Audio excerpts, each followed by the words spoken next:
Please subscribe to our channel, Pacific Front Untold, and be sure to leave a comment after watching a video. Unit 731 was one of Japan's best-kept secrets, a biological and chemical warfare research facility operated by the Japanese Imperial Army during World War II in occupied Manchuria. Victims included people of many backgrounds, such as Chinese, Koreans, Soviets, and others, subjected to vivisections, frostbite tests, germ weapon trials, and altitude experiments. Despite the scale of these atrocities, many perpetrators were granted immunity in exchange for data, allowing Unit 731 to remain one of history's most disturbing and underreported war crimes.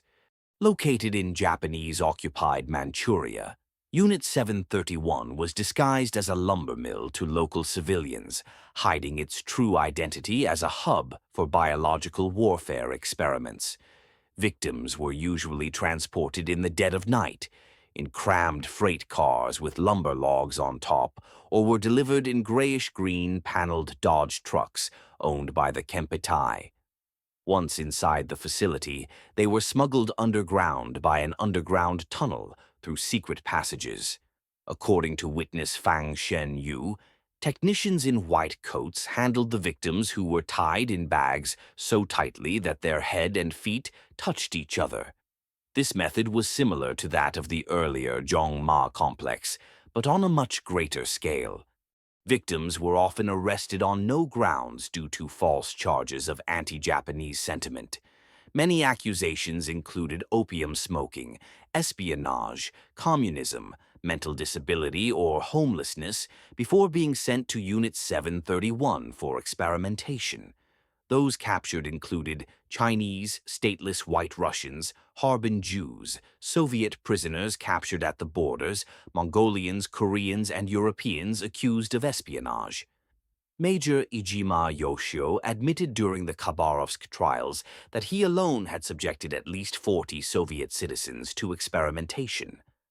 The Khabarovsk trials were a series of public proceedings held by the Soviet Union in 1949 to prosecute 12 Japanese military officials, including physicians and researchers, for crimes against humanity, including biological warfare and human experimentation.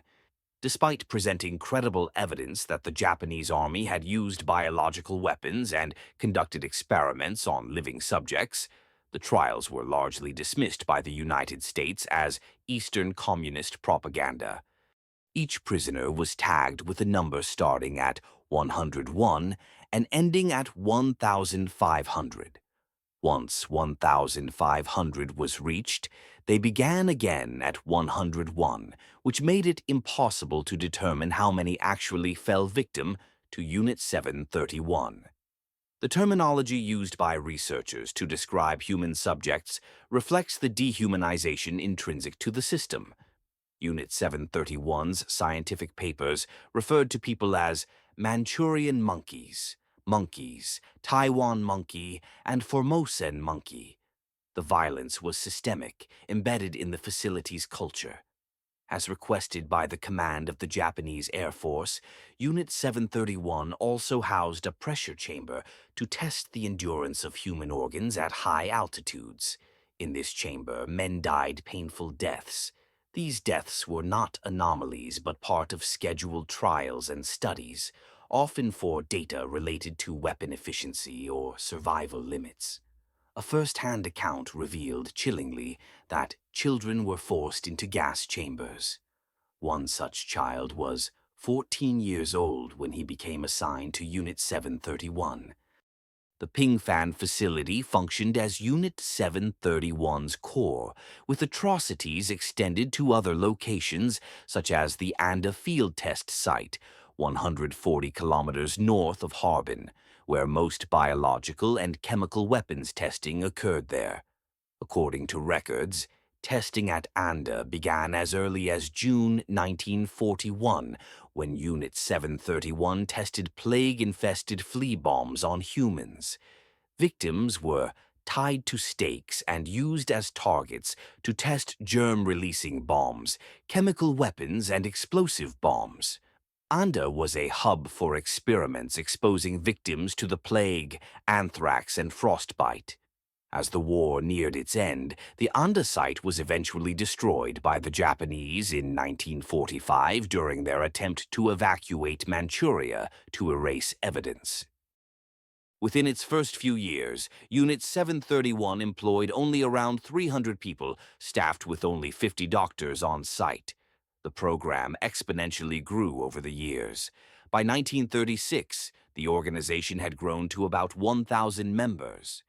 By the end of the war, Unit 731 facilities and branches alone employed an estimated 20,000 doctors, researchers, and support personnel. Each team specialized in a different pathogen. Known divisions included the Eki Sadehan team and Ejima team, dysentery, Enoshima team, frostbite, Ida team, X-ray, Ishikawa team, anthrax, Kasahara team, viral research, Kusamihan team, pharmacological research, Minatohan team, cholera, Nikki team, serum, Noguchi team, rickettsia, fleas, Okamoto team, tuberculosis, Ota team, plague, Setogawa team, cholera, and Tabei team, typhoid. The term Maruta, or logs, was informally used by staff to describe human subjects. This name was just another tool used to further dehumanize victims in the unit. Though this was never an official term, its usage reveals the internal culture of objectification. Although official records and trials have surfaced, few first-hand confessions have emerged. One of the most memorable came from a former medic. Although he was not stationed in Japan, his practices can give us an idea of the atrocities performed widespread across the Pacific. Akira Makino was only 22 years old when he was stationed in the Philippines between December 1944 and February 1945. He stated, "I had performed surgery and amputations on dozens of prisoners of war before they were executed."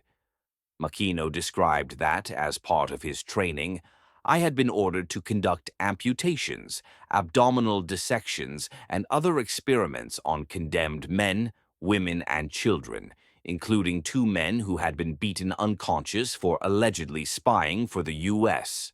While most atrocities are recorded from Manchuria, Makino's experience in the Philippines demonstrates how widespread this brutality was.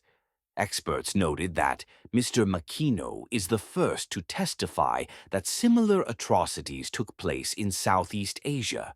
Ken Yuasa, another medic, described how young doctors were often indoctrinated.